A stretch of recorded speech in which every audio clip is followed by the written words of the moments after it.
Hello students, in this video I am going to talk about this topic, unemployment. Unemployment. Before I read from the book, you should understand the term unemployment. Although you know what is unemployment, but when I ask you to write down the meaning, I think you may not be able to gather all the keywords. So आपको हमेशा जो meaning होते हैं ना बेटा, keywords को mind में रखकर याद करने हैं. That's the best way what I can tell you. देखिए क्या, all those people who are able-bodied and willing. Now what does this mean? All those people in the country who are able-bodied. When I say able-bodied यानी full body parts उनके ठीक है, यानी disability नहीं है या specially abled नहीं है, जिसे हम बोलते हैं disability की बजाय specially abled, यानी लिम्स कोई नहीं है या कोई और वे से परेशान है, या जैसे भी हम इसको लिखते हैं. कंट्री जो गिनती है वो है कि एक फिजिकली एबल्ड पर्सन और ऊपर से वो विलिंग भी है काम करने के लिए, राइट? तो हम में दोनों चीजें होनी चाहिए. मैं बिल्कुल फिजिकली एबल्ड हूं बट मैं काम करने के लिए विलिंग ही नहीं हूं, तो क्या गवर्नमेंट मुझे काम दे सकती है? मैं करना ही नहीं चाहती तो हम नहीं कर सकते. गवर्नमेंट उसे कुछ नहीं कर सकती, तो गवर्नमेंट उसे गिनती ही नहीं अपनी अनएम्प्लॉयमेंट में. So all those people who are able-bodied and willing to work, किस पर? एक वेज रेट पर. आप किस चीज पर वर्क में विलिंग हो गए बेटा? जैसे फॉर एग्जाम्पल ए पर्सन जो है वो बी से जॉब लेने जाता है. अब ए जो बी है इसको कहता है मैं तुम्हें सिर्फ 100 रुपीज पर डे दे सकता हूं, per day. This man says no, I am not willing to work at 100 rupees. You give me 200 rupees. So willingness disturb हो गई at this wage rate. Okay, now this B says okay, I'll give you 200. ठीक हो गया? तो willingness आ गई किस पर? किस पे आएगी willingness? Wage rate पर. So you have to remember that all those people who are willing to work at this wage rate, do they have a job unemployment में? अगर आपको word होता employment तो इसका मतलब उनके पास job है. So यहाँ क्या लिखोगे? They do not have a job. All those people who are willing and able to work at some wage rate, if they do not have a job, they will be called what? They will be called unemployed. समझ गए? They will be called unemployed. अब unemployment भी बड़ी तरह की होती है. बस आप इन 3 keywords को याद रखें और अपने वे से सेंटेंस फॉर्म कर दीजिए, मीनिंग बन जाएगा. चले आगे. ओके, ये देखो यहाँ है.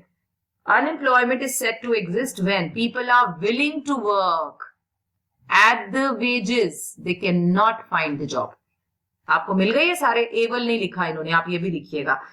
Unemployment exists when people who are willing and able to work at some wage rate they cannot find a job.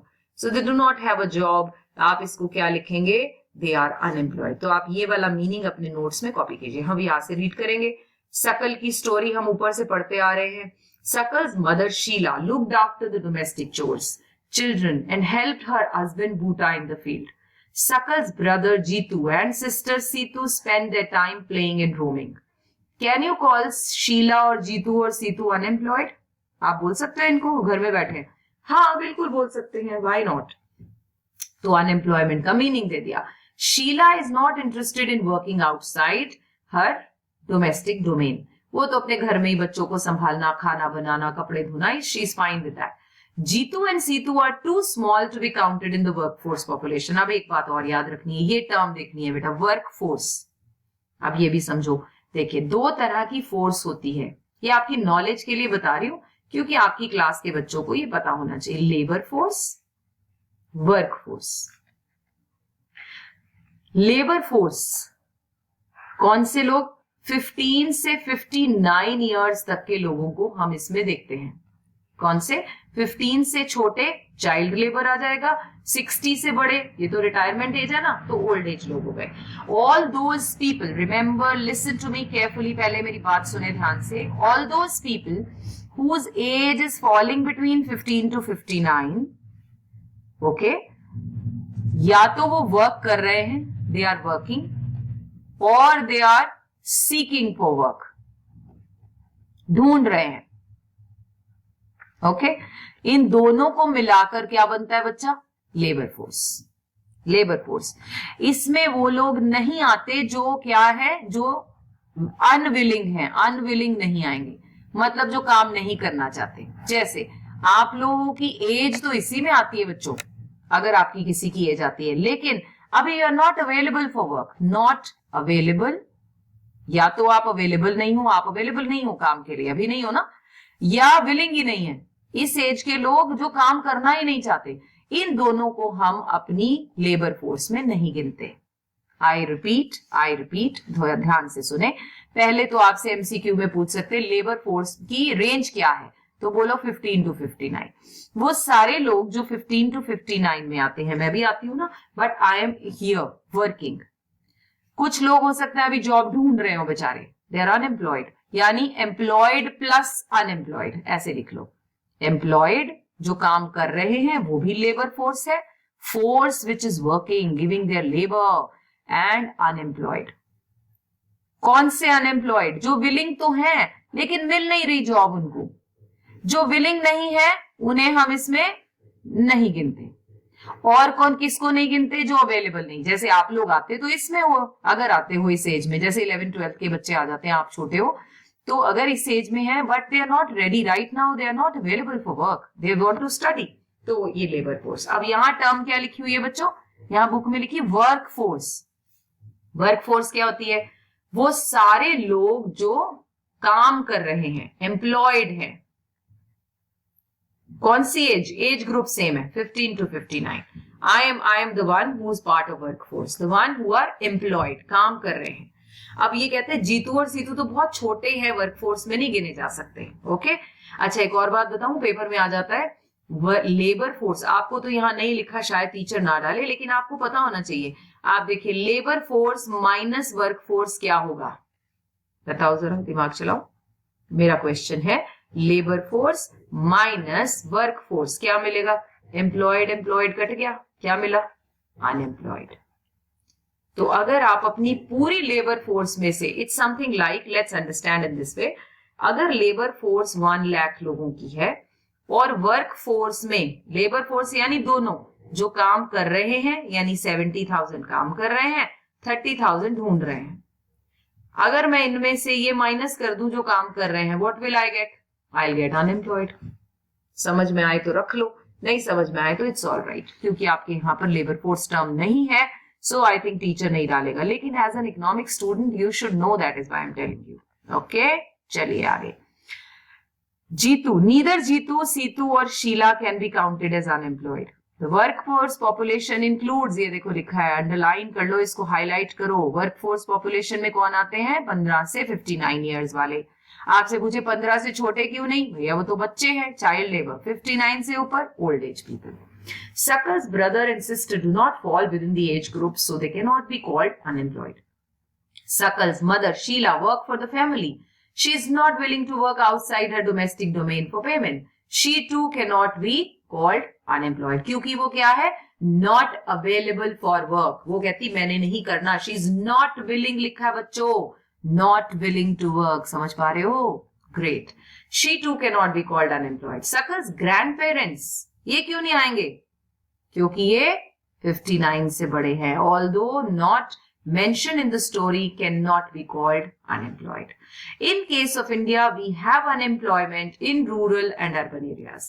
However, the nature of unemployment differ in rural and urban areas.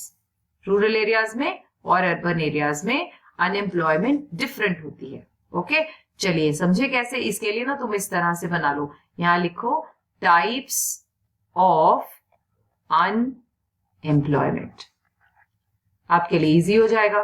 2 तरह की होती है, rural unemployment, urban unemployment. Let's talk about rural. ये रहा, in rural areas कौन कौन सी है? Further 2 seasonal, ये पेपर में क्वेश्चन आता है राजे, एंड डिसगाइज्ड। डिसगाइज्ड इसका एक और नाम है हिडन, हिडन अनएम्प्लॉयमेंट। सीजनल नाम से समझे, सीजन की वजह से। अब देखिए रूरल एरिया है ना, रूरल में तो मेन काम क्या होता है बच्चों? Agriculture. Agriculture is purely seasonal. 6 months, अब आपने सीड सो कर दिया, अब उसके पास बैठे थोड़ी ना रहना है, वो अपने आप अपने टाइम पे ग्रो करेगा, और उतने in between after sowing the seed you are not needed there. अब पानी जो है वो ट्यूबवेल ने दे देना, एक person is enough to do that. So after sowing they are absolutely free. So they are seasonally unemployed. They are not finding the job for some months of the year. देखिए यहाँ लिखा meaning, seasonal unemployment happens when people are not able to find jobs during some months. अब आपसे पूछेगी ज्यादातर कहाँ होता है, तो आप क्या लिखेंगे, कौन से उसमें, एग्रीकल्चर में होता है। People dependent, अब ये देखो लिखा है, upon agriculture usually face such kind of problems. There are certain busy seasons after sowing, harvesting, बस इन्हीं टाइम पर जरूरत पड़ती है बेटा, या तो सोइंग के टाइम पर जरूरत पड़ती है या हार्वेस्टिंग के टाइम पे जरूरत पड़ती है। बस उस टाइम पर लोगों की जरूरत पड़ती है, उसके बाद तो जरूरत ही नहीं होती। तो बाकी rest of the months they are free, और वो ज्यादातर जो है 4-5 महीने साल के फ्री रहते हैं। Certain months do not provide much work to the people dependent on agriculture. So this paragraph is all about seasonal unemployment. So you must highlight here. Now let's talk about disguised. ये रहा disguised. Disguise को ऐसे समझ लो पहले मेरे से, फिर आप उसको मैच कर लेना। Disguise के लिए हम कहते हैं hidden क्यों है ना, मैंने बोला hidden है। देखिए राजे, disguised means एक फार्म पर, एक जगह पर से 5 लोगों की जरूरत थी, 5 persons are needed। एक ये बहुत बड़ा फार्म है, इस पर 5 लोगों ने सोइंग करनी है या पैडी लगानी है, जो भी लगाना है, 5 लोगों की। लेकिन होता क्या है एग्रीकल्चर में, पूरी की पूरी फैमिली इन्वॉल्व हो जाती है। अब एक family of 7 people, 7 persons, they are working on this farm. चाहिए कितने राजे, ध्यान से सुनना ही है, चाहिए कितने, 5, लगे कितने हुए, 7। जरूरत है ही नहीं। अगर ये 2 जो एक्स्ट्रा हैं इन्हें निकाल दिया जाए, एक्स्ट्रा इन्हें अगर हम हटा दे, तो there will be no change in the production. क्या मतलब, no change in the production, यानी ये 5 लोग ही उसे मैनेज कर सकते हैं, क्योंकि ये काम ही 5 लोगों का है।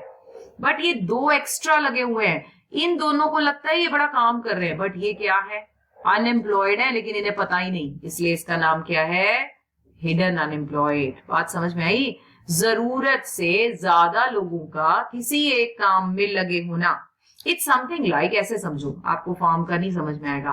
किचन में सिर्फ एक पर्सन की जरूरत है, और 4 आंटियां जो हैं घर में आ रखी हैं, कोई गेस्ट आए हैं मम्मा के साथ, 4 लेडीज सब लगी हुई हैं, 4 ladies are working in the kitchen. Are they needed there? The work is only of 1 person. If you remove these 3, there will be no hampering in the production will happen, because काम ही एक बंदे का है। ये extra लोग जो सोच रहे हैं ये काम कर रहे हैं, एक्चुअली इनकी जरूरत ही नहीं है। ऐसे ही हमारे देश में डिस्गाइज्ड अनएम्प्लॉयमेंट बहुत ज्यादा है, और उन्हें पता ही नहीं वो अनएम्प्लॉयड है। इन 2 लोगों को लग रहा है ये बहुत काम कर रहे हैं, बट अगर इन्हें हटा, देखो अभी ये कितनी गलती करते हैं, अगर इन्हें हटा के हम किसी और वर्क में इन्वॉल्व कर दें, तो ये अलग से पैसा कमाएंगे। जबकि यहाँ क्या हो रहा है, 5 लोगों के काम में 7 लोग खा रहे हैं। बच्चों बात समझ रहे हो ना? अब रीड करेंगे तो और अच्छे से आएगा समझ। देखिए, in case of disguised unemployment, people appear to be employed, उन्हें लगता है कि वो काम कर रहे हैं। They have agricultural plot where they find work. This usually happen among family members. मैंने कहा ना, पूरी की पूरी फैमिली लगी होती है, देखिए काम करने। Engaged in the work requires the services of only 5 people. Engage कितने हैं? 8। इसने तो 8 ही लिख दिया, मैंने तो चलो रीजनेबल नंबर लिया था। ये लो जी, 3 फ्री घूम रहे हैं। 3 people are extra. These 3 extra work in the same plot as the other. The contribution made by these 3 क्या होगा? कोई कुछ नहीं ऐड कर रहा। अगर इन्हें निकाल दिया जाए तो भी उतनी प्रोडक्शन हो रही है, इनके होने से भी उतनी हो रही है, तो क्या एक्स्ट्रा कमाया इन्होंने? कुछ भी नहीं। If 3 people are removed, जरूर लिखनी है ये line. If you just remove them, the productivity of the field will not decline. There will be no change in production. Production नहीं कम हो जाएगी। अगर बच्चों इनके जाने से प्रोडक्शन कम होती हो, फिर तो इसका मतलब ये जरूरी थे, लेकिन इनके हटाने से प्रोडक्शन में कोई चेंज नहीं, यानी ये सब क्या है? Disguised unemployed. The field requires the services of 5 people. The extra 3 are disguised unemployed. Got it? Urban unemployment जो है that I will cover in the next video along with the next story. All right, bye bye, take care. Hello dear students. We were talking about types of unemployment. As we've already made the flow chart, here I discussed rural and urban is left to discuss. Rural के याद है आपको types? 2 types हमने discuss किए, कौन कौन से? Seasonal, seasonal कहाँ होता है ज्यादातर? रूरल में है, मतलब agriculture, okay, and disguised. Do you remember the other name of disguised? याद है? Yes, it is hidden unemployment. Okay, today now in this video I'm going to talk about urban unemployment. Urban unemployment में एक ही ज्यादातर जो है बहुत critical है, that is educated unemployed. मतलब ये कौन से लोग हैं? जो educated unemployment, मतलब जो पढ़ लिख जाते हैं. अर्बन एरियाज में है ना, सो अर्बन एरिया में तो पढ़ने लिखने का ट्रेंड है, पढ़ने लिखने के बावजूद they are not getting the job is called educated unemployed. So let's talk about here. In case of urban areas, educated unemployment has become a common phenomenon. Many youth with matriculation, graduation and post-graduation degrees are not able to find jobs. A study showed that unemployment of graduate and postgraduate has increased faster than among matriculates. A paradoxical manpower situation is witnessed as surplus of manpower in certain category coexist with shortage of manpower in others. अब देखो paradoxical क्यों है? कुछ तो units कहते हैं या कुछ क्या बोलते हैं हम, कुछ कंपनीज कहती हैं उनके पास लोग नहीं मिलते, शॉर्टेज है. वो कहते हैं जी हमें ना शॉर्टेज हो रही है मैनपावर की. शॉर्टेज समझते हो? कम पड़ रहे हैं उनको. अरे हम एक तरफ क्या डिस्कस कर रहे हैं? अनएम्प्लॉयमेंट है. देखो कितना पैराडॉक्सिकल है. पैराडॉक्स का मतलब एक ऐसा सिचुएशन जो बड़ी ऑपोजिट बात करता है ना. मतलब एक तरफ तो हम कहते हैं हमारे पास सरप्लस लेबर है क्योंकि हमारे पास बहुत पॉपुलेशन है, दूसरी तरफ ये यूनिट्स कहते हैं इन्हें लोग नहीं मिल रहे. ध्यान से सुनिए मेरी बात. अब ये पता है क्या कह रहे हैं? ये कह रहे हैं हमें राइट पीपल नहीं मिल रहे. Right people are not there for the job. Now who are the right people? बच्चों, जो अब एजुकेशन पॉलिसी आई है वो उससे हमें बहुत उम्मीदें हैं और लग रहा है कि वो अच्छे से डिजाइन हुई है. नहीं तो जो हमारा पहला एजुकेशन सिस्टम था, सभी को एक ही चीज के बारे में रटवाते रहना, चाहे उसके लिए नीडेड है चाहे नहीं. ना somebody who wants to be a good dancer or maybe who is a violinist or maybe guitarist, उसको मैं सोशल साइंस क्यों पढ़ा रही हूँ, है ना? why that child is studying social science, history and all. अब अगर किसी को आईपीएस आईएएस में जाना है, उसको पॉलिटिकल साइंस पढ़ना चाहिए, उसको तो अच्छे से, लेकिन हम सभी को एक ही चीज पढ़ाते जा रहे हैं. इसका मतलब हमारे फॉल्टी एजुकेशन सिस्टम की वजह से ये जो मिसमैच है, ये जो सरप्लस है ना, इनके पास वो स्किल्स नहीं है. They are not the right people for this job जिसमें उनको शॉर्टेज हो रही है. So the right people are missing. कैसे? या तो स्किल्स नहीं है या करेक्ट एजुकेशन जो हमें देना चाहिए उन बच्चों को वो नहीं है, या वोकेशनल एजुकेशन नहीं है, यानी हम उन्हें वोकेशन के लिए तैयार नहीं कर रहे, बस रटवा रहे हैं चीजों को. तो इसीलिए लिखा पैराडॉक्सिकल मैन पावर सिचुएशन, जो क्या कहती है? एक तरफ तो कहती है सरप्लस है और दूसरी तरफ कहती है शॉर्टेज है. अरे भाई सरप्लस है कि शॉर्टेज? तभी तो पैराडॉक्स है. There is unemployment among technically qualified persons on one hand, while there is a dearth of technical skilled required for the economic growth. बात समझ रहे हैं ना आप जो मैंने बोला? अनएम्प्लॉयमेंट लीड्स टू, अब ये जो अनएम्प्लॉयड बैठे हैं बेचारे, ये पढ़ लिख भी गए लेकिन फ्री बैठे हैं, ये हमारे नेशन का रिसोर्स हैं. तभी तो चैप्टर का नाम है पीपल एज रिसोर्स. मेरे पास रिसोर्स होते हुए भी अगर हम यूज नहीं करते, उसको क्या कहते हैं? वेस्टेज. जैसे तुम्हारे पेरेंट्स तुम्हें कहते हैं बेटा तुम कर सकते हो, तुम्हारा बहुत दिमाग है, आप पढ़ सकते हो, लेकिन आप पढ़ नहीं रहे, तो आप अपने रिसोर्स को क्या कर रहे हो बेटा? What are you doing with your resource? You're wasting your resource. ऐसे ही हमारे देश में टेक्निकली इतने अच्छे लोग हैं, स्किलफुल लोग हैं, but we are unable to give them the job, so this leads to wastage of manpower. People who are an asset for the economy turn into liability. मतलब वो लोग जो देश के लिए कुछ कर सकते थे और एसेट बन सकते हैं, वो फ्री बैठे हैं, वो हमारे ऊपर बोझ हो जाते हैं. There is a feeling of hopelessness, despair among the youth. अब जिसको इतना पढ़ लिख कर जॉब नहीं मिलेगी वो खुश तो होगा नहीं, वो डिस्पेयर हो गया. People do not have enough money to support their family. Inability of educated people who are willing to work to find gainful employment implies a great social waste. ये टर्म याद रखनी है। सोशल वेस्ट, जो एक gainful employment कर सकते थे वो एक वेस्ट में टर्न हो गए। Unemployment tends to increase economic overload, याद रखना है टर्म। द डिपेंडेंस, ओवरलोड क्यों, इकोनॉमिक क्यों, money wise. The dependence of the unemployed on the working population increases. अब ये जो घर में बच्चा फ्री है वो किसके ऊपर, जो घर में काम कर रहा है उसके ऊपर क्या हो गया, डिपेंड हो गया। तो क्वालिटी ऑफ लाइफ क्या हो जाएगा बेटा, एडवर्सली इफेक्ट हो जाएगी। मतलब अगर ये भी अर्न करता, बच्चा भी अर्न करता तो अच्छी लाइफ जीते, लेकिन अब तो उल्टा हो गया काम, वो तो ऊपर डिपेंडेंट हो गया उनके ऊपर। When a family has live on a bare subsistence level, there is a general decline in the health. तो क्या होगा बेटा, वो न्यूट्रिशनल अच्छा फूड नहीं खा पाएंगे, फ्रूट्स नहीं बाय कर पाएंगे, और क्या होगा, rising withdrawal from the school system. Hence, unemployment has detrimental impact on overall growth of the economy. Increase in unemployment is an indicator, क्या, एक डिप्रेस्ड इकोनॉमी, क्योंकि काम नहीं है, काम नहीं तो उनकी डिमांड नहीं। देखो बेटा ये कैसे लिंक्ड है, देखिए, if I have low income, I mean society में लोगों की अगर इनकम लो है, किस वजह से, अनएम्प्लॉयमेंट की वजह से, will they be able to raise demand, there will be low demand, वो सामान कम खरीदेंगे।